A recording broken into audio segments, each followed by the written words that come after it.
Mr. President, brothers and sisters, just before the convention started today, I asked Leo, was it okay if I used the phrase that we use in the UK, comrades?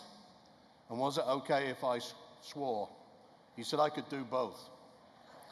Those economics that have destroyed decent jobs, cut pay and pensions in a race to the bottom, and attack trade union rights in the USA and Canada, in the UK, and the Republic of Ireland. Brothers and sisters, we face an attack the like of which workers have not seen for generations. In Europe, we face austerity policies imposed in Greece, in Spain, in Italy, in Portugal, and in Ireland. And these countries are dismantling employment rights and collective bargaining. They're forcing hardship on working families, the very people who did not create the crisis of 2008. Decent jobs in manufacturing and public services lost, pensions reduced, working people forced to use food banks in the UK and Ireland. Workers now being forced to take low-paid, low-skilled minimum wage jobs, many of them on 0 hours contracts. And benefits have been cut for those people who can't work in spiteful attacks upon them. And yet, the spivs, the speculators, the hedge funds managers who caused the crash got away scot-free. These people have never made any sacrifices, they've just got richer. And we should never, ever forget that. We should never, ever let these bastards do this again to us.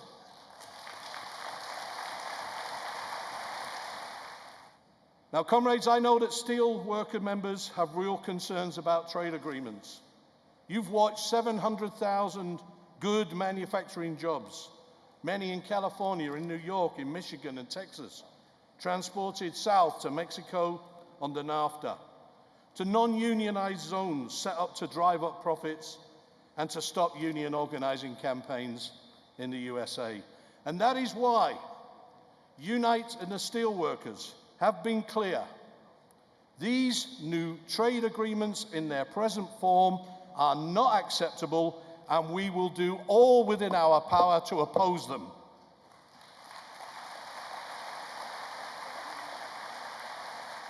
Let me just say a word again about another company, Rio Tinto. In 2012, Workers Uniting came together to put pressure on Rio Tinto over the lockout of steelworkers in Alma, Quebec. And we were able, as Workers Uniting, to mobilize a demonstration at the Rio Tinto annual general meeting in London and put pressure on the London Olympic Organizing Committee over Rio Tinto's involvement and sponsorship of the 2012 Olympics.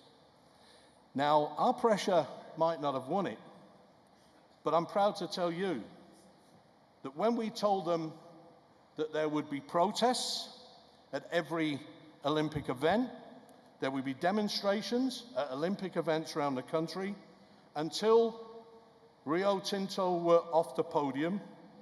Guess what?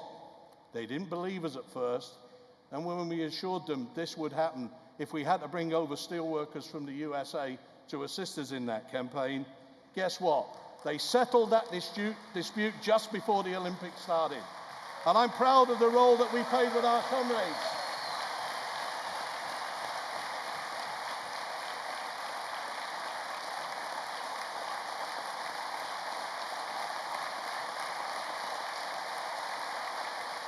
Comrades, I believe we are a union for the future.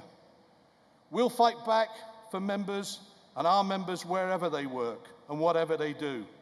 We're a union that will fight for social justice. We're a union that will fight for working people. We're a union that is on your side.